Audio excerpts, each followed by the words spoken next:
Почти каждый пользователь компьютера рано или поздно сталкивается с проблемой нехватки места на диске C или необходимостью изменить размер любого другого диска или раздела. Если у вас диск C имеет нормальный размер и он просто забит мусором или временными файлами, то советую вам посмотреть мое предыдущее видео, в котором я привел много способов, как очистить диск C, не прибегая к сторонним программам.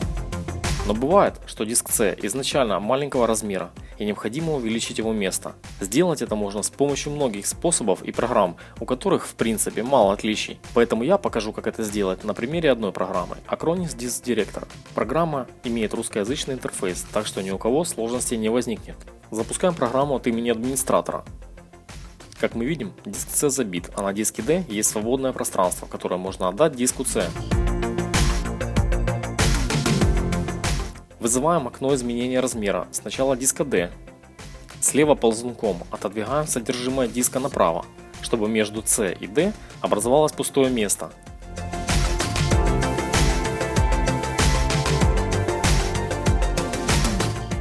Потом изменяем размер диска C за счет освободившегося места с диска D. Так как диск C является загрузочным диском, то все манипуляции с ним программа будет проводить после перезагрузки, до момента загрузки графического интерфейса Windows.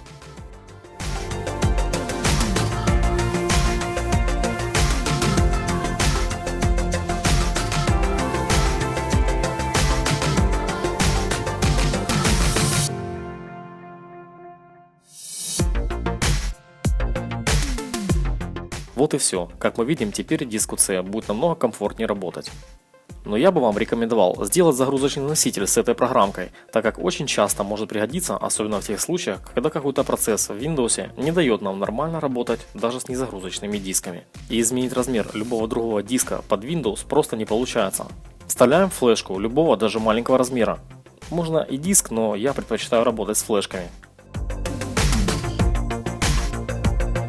Запускаем Acronis Disk Director. Слева выберите пункт «Мастер создания загрузочных носителей Acronis».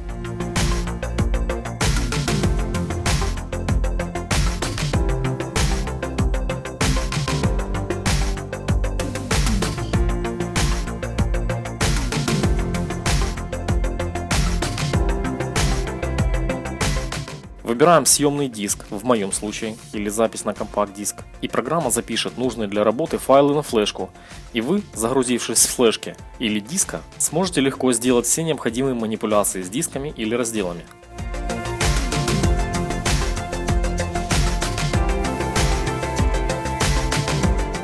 Надеюсь, мое видео было вам полезно. Подписывайтесь на канал, кто не подписался. Спасибо за просмотр и удачи!